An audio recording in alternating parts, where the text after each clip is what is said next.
Hello' everyone, আজি এটা কেকৰ ডেক'ৰেশ্যন আপোনালোকৰ লগত শ্বেয়াৰ কৰিম বুলি ভাবিছোঁ। এইটো ডিজাইনত আচলতে কেক মই আগতে কেতিয়াও বনোৱা নাই, আজি ফাৰ্ষ্ট টাইম বনাইছোঁ। ভাবিলোঁ আপোনালোকৰ লগতে শ্বেয়াৰ কৰোঁ।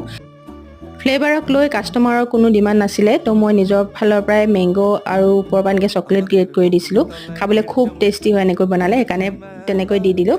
আৰু এতিয়া শ্বেপটো বনাবলৈ লৈছোঁ বাটাৰফ্লাই শ্বেপত। তেওঁ একেবাৰে কম ওজনত লাগিছিলে, মানে 1 পাউণ্ডৰ জোখাৰে লাগিছিলে, আধা কেজি বা 1 পাউণ্ড তেনেকৈ জোখাৰতে লাগিছিলে। কিন্তু বেকাৰীত যিহেতু কাষ্টমাইজ কেক ইমান কম ওজনত কেতিয়াও কোনেও বনাই নিদিয়ে। আৰু আমাৰ হোম বেকাৰবোৰৰ সেইটোৱে এটা প্লাছ পইণ্ট যে আমি যিকোনো ধৰণৰ কাষ্টমাইজ কেক যিকোনো ওজনত বনাই দিবৰ কাৰণে সদায় ৰেডি থাকোঁ। আৰু খাবলৈও খুব ভাল হয় আৰু ফ্ৰেছ হয় যিহেতু, গতিকে খাবলৈ বহুত টেষ্টি হয়। তো এয়াই বনাই মেলি ৰেডি কৰিলোঁ। সৰু ছোৱালী এজনী আছিলে ঘৰৰ ওচৰৰে, তাই খুব পচন্দ কৰিছে ডিজাইনটো। আপোনালোকৰ কেনেকুৱা লাগিছে জনাব। কেমেৰাত ইমান ভাল দেখা নাই, কিন্তু ৰিয়েলত বহুত ধুনীয়া লাগিছিলে। চ' আজিলৈ ইমানেই।